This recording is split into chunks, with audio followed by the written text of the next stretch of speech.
All right, so there's a product now called Breathalyzer Equalizer, and we have Ron Lloyd, who's a former Georgia State Trooper, in with us, and Preston Halliburton, who's a local DUI attorney, on with us also. I know you as a former Georgia State Trooper, the last thing in the world you want to do is keep drunk people out on the road. Absolutely. Breathalyzer Equalizer is 100% against drunk driving, and we only support law enforcement to the fullest degree. Only this is a tool that would only assist them to do their job better. The Breathalyzer Equalizer, all it does is absorbs residual mouth alcohol. And what residual mouth alcohol is that if you have a recent consumption of an alcoholic beverage, anything with alcohol in it, even mouthwash, breath sprays, things like that, what happens is there's a period of time, takes 15 to 20 minutes for that residual mouth alcohol to actually evaporate from your mouth. If you get tested on a roadside breathalyzer, before that time has elapsed, a false positive, what we refer to as, can be created.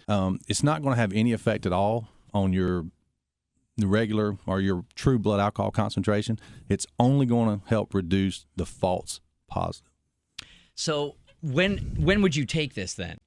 If you were about to leave, if you've had a responsible alcoholic beverage, let's say it's a glass of wine with dinner or something like that, but before you leave the restaurant, as soon as you drink the alcoholic beverage, if you leave within that 15-minute, 20-minute time period, take it then. So it takes about a minute to work, so it absorbs all the residual mouth alcohol out of your mouth. Is this like what is it that people used to say, suck on a penny?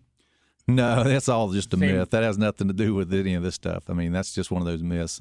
Putting coins in your mouth doesn't have anything to do. It won't affect the alcohol test at all. The little bit of history behind the product, I did set out to try to solve the problem. I saw a lot of people out there, clients coming to me as a young attorney, and I'm wondering, asking myself, why are these people being arrested if they're not intoxicated? Oftentimes they're not. And so I found Ron Lloyd and went to one of his clinics, and he pointed out the problem called residual mouth alcohol. When I went to Dr. Moretz, who formulated the problem, he noted that oftentimes you have alcohol in many substances out there that aren't necessarily alcoholic beverages. So this false positive thing really is a big issue?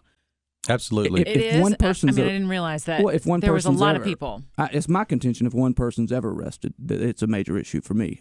See, police officers are taught when they stop someone to wait 15 to 20 minutes before testing them on a roadside breathalyzer, because the breathalyzers that are used by law enforcement at roadside, they don't have the technology to separate what your true blood alcohol level is opposed to what a false positive is. Now, the instruments that they use at the jail, like if you were actually arrested for DUI and taken to take an evidentiary test, those instruments actually are designed to rule out or detect residual mouth alcohol. The ones on the side of the road, the preliminary breath testing devices, don't have that technology. They're just going to test alcohol. If it's alcohol from mouth alcohol, or if it's your true blood alcohol level.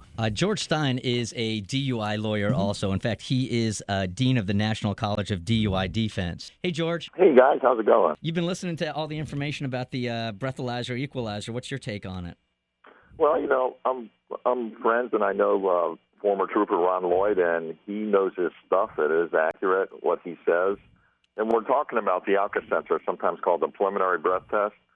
And that's probably the weak link, Bert, in the state's arsenal of tools to measure sobriety, and alcohol. And there is such a thing as mouth alcohol, which dissipates after 15, 20 minutes. So, if you have an officer out there who just insists on giving that evaluation first, then and not honoring that 15 or 20 minute wait rule, if they don't even ask when the last drink was consumed, then indeed you can get a false positive. And a good point to be made is there's over 30,000 DUI arrests in Georgia annually, and I can assure you, Bert, that not all of them are legal arrests. And also what former Trooper Ron Lloyd says is accurate.